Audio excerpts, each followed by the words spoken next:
ಭಾರತ ಸಂವಿಧಾನ ರಚಿಸುವಲ್ಲಿ ಮಹತ್ವದ ಪಾತ್ರ ವಹಿಸಿದ ಬೆನಕಲ್ ನರಸಿಂಹರಾವ್ ರವರನ್ನ ನೆನಪಿಸುವ ಸಲುವಾಗಿ ನವೆಂಬರ್ 26ರಂದು ಸಂವಿಧಾನ ದಿನಾಚರಣೆಯಂದು ಅವರ ಭಾವಚಿತ್ರ ಅನಾವರಣಗೊಳಿಸುವ ಕಾರ್ಯಕ್ರಮವನ್ನು ವಿವೇಕಾನಂದ ಕಾನೂನು ಮಹಾವಿದ್ಯಾಲಯ ಸಭಾಂಗಣದಲ್ಲಿ ಬೆಳಗ್ಗೆ 10 ಗಂಟೆಗೆ ಹಮ್ಮಿಕೊಳ್ಳಲಾಗಿದೆ ಎಂದು ಪುತ್ತೂರು ವಿವೇಕಾನಂದ ಕಾನೂನು ಮಹಾವಿದ್ಯಾಲಯದ ಲೀಗಲ್ ಸ್ಟಡೀಸ್ನ ನಿರ್ದೇಶಕ ಡಾ ಬಿಕೆ ರವೀಂದ್ರ ತಿಳಿಸಿದರು.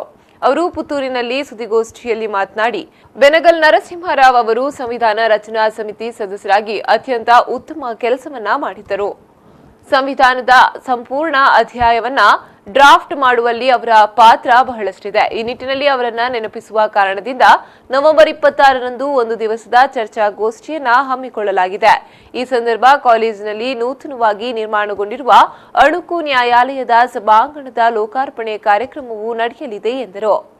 26 ನವೆಂಬರ್ 2018 ಆ ದಿವಸ ತಮಗೆಲ್ಲ ಗೊತ್ತಿರಬಹುದು, ಲಾರ್ಡ್ ಅಂತ ಆಚರಿಸ್ತಾರೆ ಎಲ್ಲ ಕಡೆ.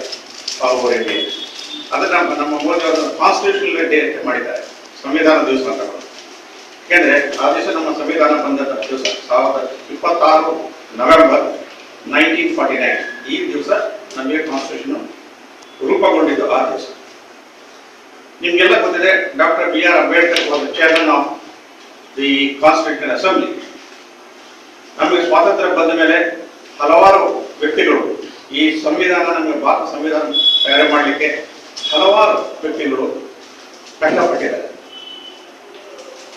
ಅದರಲ್ಲಿ ಬಹಳ ದೊಡ್ಡ ವ್ಯಕ್ತಿ ನಮ್ಮವರೇ ಆದ, ನಮ್ಮ ಮಂಗಳೂರವರೇ ಆದ ಬೆನಗಲ್ ನರಸಿಂಹರಾವ್. ಈ ಸಂದರ್ಭ ಸುದ್ದಿಗೋಷ್ಠಿಯಲ್ಲಿ ಕಾಲೇಜಿನ ಆಡಳಿತ ಮಂಡಳಿಯ ಅಧ್ಯಕ್ಷರಾದ ಬಿ ಗಣೇಶ್ ಜೋಶಿ ಮತ್ತು ಪ್ರಾಂಶುಪಾಲರಾದ ರಾಜೇಂದ್ರ ಪ್ರಸಾದ್ ಉಪಸ್ಥಿತರಿದ್ದರು.